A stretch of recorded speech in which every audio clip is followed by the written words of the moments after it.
Kabupaten Kota Waringin Timur menjadi kabupaten atau kota dengan urutan kedua di Indonesia yang rawan penyebaran COVID-19 saat pelaksanaan pemilihan kepala daerah, terutama pada masa kampanye. Untuk itu, Bawaslu setempat akan membubarkan kegiatan kampanye yang mengabaikan protokol kesehatan. Bawaslu telah memetakan tingkat kerawanan penyebaran COVID-19 menjelang tahapan kampanye pemilihan kepala daerah. Berdasarkan Indeks Kerawanan Pemilu atau IKV Kabupaten Kota Waringin Timur menduduki peringkat kedua untuk kabupaten atau kota di Indonesia yang rawan penyebaran COVID-19 setelah Kota Depok. Sedangkan untuk tingkat provinsi, Kalimantan Tengah menduduki peringkat pertama sebagai daerah yang rawan penyebaran COVID-19 saat pilkada.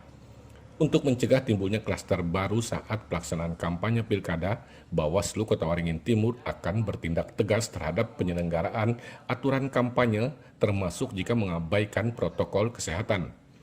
Ketua Bawaslu Kota Waringin Timur Tohari mengatakan protokol kesehatan menjadi perhatian serius dalam pelaksanaan pilkada di tengah pandemi COVID-19 ini.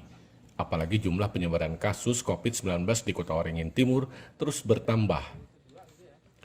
Tohari menegaskan pihaknya akan membubarkan paksa kegiatan kampanye yang dilakukan tanpa izin dari Satgas COVID-19 setempat. Untuk pelaksanaan di lapangan, Bawaslu telah berkoordinasi dengan kepolisian dan Satuan Polisi Pamong Praja. Ini juga berkenaan dengan izin dari Satgas COVID SDTP dari kepolisian, yang mana mereka juga sebelum melakukan kampanye juga melakukan syarat administrasi tersebut.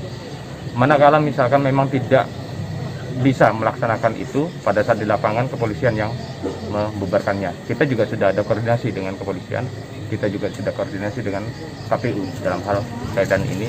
Artinya upaya pencegahan kita sudah lakukan. Secara administrasi kita juga sudah lakukan himbauan. Ini tinggal bagaimana nanti pelaksanaan di lapangan.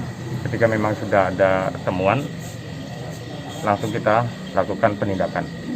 Sementara itu, Ketua Komisi Pemilihan Umum Kota Waringin Timur Siti Fatonah Purnaningsih menjelaskan ada pembatasan jumlah peserta saat pelaksanaan kampanye pilkada. Pertemuan terbatas hanya boleh diikuti maksimal 50 orang dan rapat umum sebanyak 100 orang. Pembatasan jumlah orang sesuai dengan PKPU 6 dan PKPU 10 tahun 2020 itu ada beberapa pembatasan seperti pertemuan terbatas ya.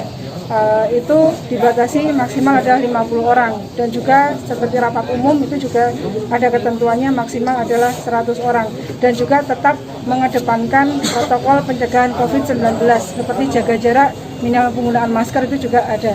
Harapan kami, semangat kami juga sama dengan pasangan calon lainnya ketika kita melaksanakan setiap tahapan di masa pandemi COVID-19 harus tertib dalam hal melaksanakan protokol pencegahan COVID-19. Meski dilaksanakan di tengah pandemi COVID-19, KPU Kotim optimis pelaksanaan pilkada serentak tahun ini, khususnya di Kabupaten Kota Waringin Timur, berjalan dengan baik. Diharapkan optimisme dan komitmen yang sama juga diwujudkan semua pihak, termasuk masyarakat. Dari Sampit, Kabupaten Kota Waringin Timur, Nur Mansah, Dayak TV mengabarkan.